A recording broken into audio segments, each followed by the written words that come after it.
Saudara-saudari terkasih, apakah saudara sudah memulai hari ini dengan penuh sukacita dan punya niat untuk berbuat baik meskipun kecil? Semoga Tuhan memberkati niat baik saudara. Ada orang yang menyesal terus akan kejadian di masa lalu. Dia merasa bodoh, dia merasa tidak baik, dia merasa jahat, dan kesempatan itu sudah tidak ada lagi. Maka dia seringkali kemudian menyesali diri dan tenggelam dalam kedukaan. Dia ingin sekali mengulangi apa yang sudah terjadi dan tidak melakukan hal yang bodoh. Menurut saya, apa yang sudah terjadi nggak bisa diapa-apain. Mengapa kita kemudian terbelenggu oleh masa lalu? Dan kemudian orang berusaha supaya letting go, melepaskan, kemudian berusaha untuk menghilangkan. Kalau letting go atau melepaskan, itu sama dengan melupakan, mengubahnya, ya nggak bisa. Nggak bisa diubah, nggak bisa dianggap tidak ada. Lalu letting go, melepaskan itu artinya apa? Letting go atau melepaskan masa lalu dan move on, itu maksudnya adalah menyadari bahwa apa yang sudah terjadi sudah nggak ada. Tidak ada, karena itu hanya memori. Memori itu ya ada di pikiran kita, realitasnya sudah nggak ada. Nah, kalau itu memori, tergantung kita. Mau kita pakai untuk kebaikan kita, atau kita pakai untuk membuat kita sendiri menjadi terbelenggu oleh peristiwa itu. Nah, itu terserah kita. Nah, menurut saya, letting go atau melepaskan itu maksudnya. Tinggal kenangan, sekedar memori, realitasnya nggak ada. Nah, kalau itu memori itu ada di dalam diri kita, terserah kita mau memakainya untuk kebaikan, supaya kita bertumbuh, atau kita kemudian tenggelam terus-menerus, menyesali, kemudian terbelenggu olehnya. Nah, itu tergantung kita. Maka sebetulnya yang paling pokok adalah bahwa sadar. Semua yang ada di dalam pikiran kita itu tergantung kita mau kita apain. Apakah kita gunakan untuk kebaikan kita, kebaikan sesama, atau justru kita yang menjadi tidak berdaya olehnya. Maka saudara-saudara yang terkasih, lebih baik kita justru bersyukur atas pengalaman yang sudah terjadi. Karena kita bisa belajar sesuatu darinya. Kita bisa keluar dari peristiwa itu dan kita menjadi lebih kuat, menjadi lebih bijaksana. Nah, itu yang penting.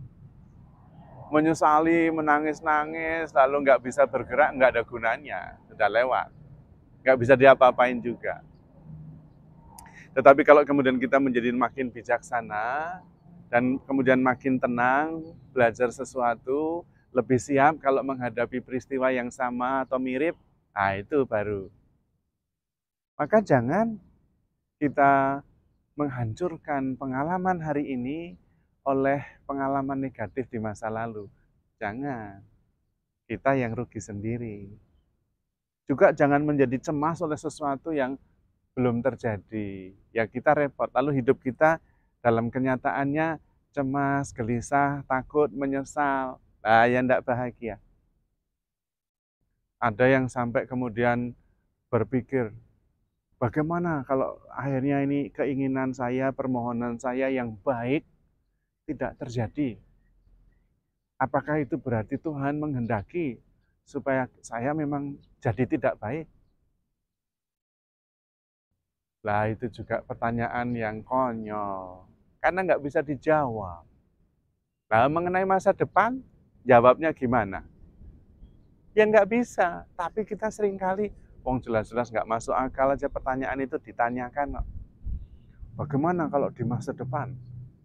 Apa yang saya inginkan yang bagus ini ternyata Tuhan tidak mengizinkan.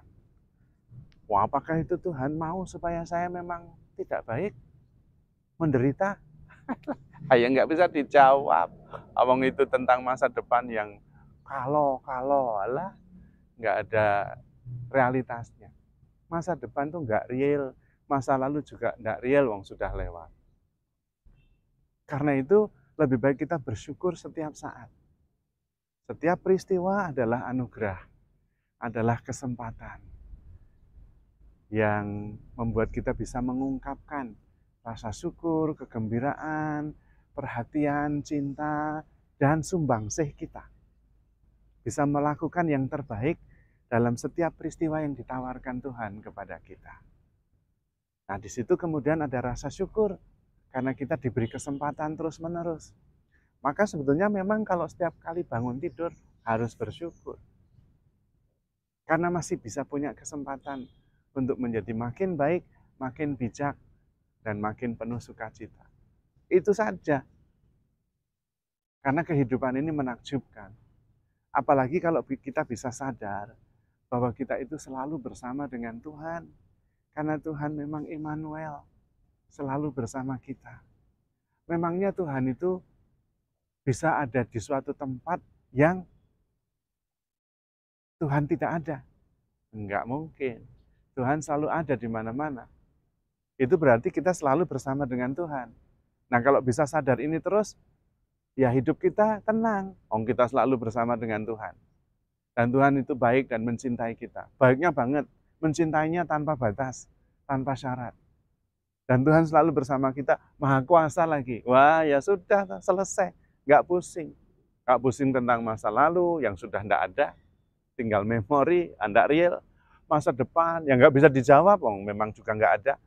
Lalu saya bersama dengan Tuhan yang maha kuasa, maha kasih, maha segala-galanya. Dan kita selalu bisa menikmatinya. Wah, apa enggak? Penuh sukacita hidup kita itu. Maka sebetulnya saudara-saudari terkasih, entah itu masa lalu, itu adalah memori. Dan pikiran kita hanya kenangan masa lalu. Masa depan itu hanya proyeksi apa yang kita sudah tahu.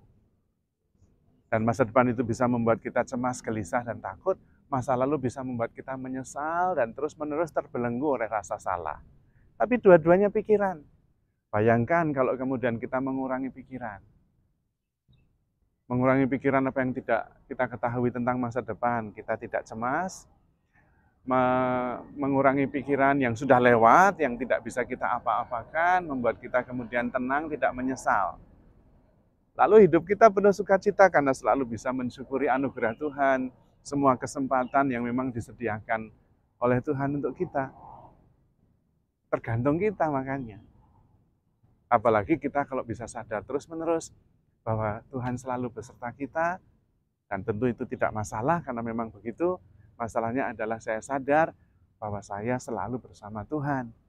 Nah, kalau bisa begitu, ya hidup menjadi menyenangkan, menakjubkan, penuh kejutan, dan penuh rasa syukur. Dan karena itu kemudian hidup itu sungguh-sungguh anugerah yang luar biasa. Maka saudara-saudari terkasih, handle yourself with care because you are loved. Tuhan memberkati.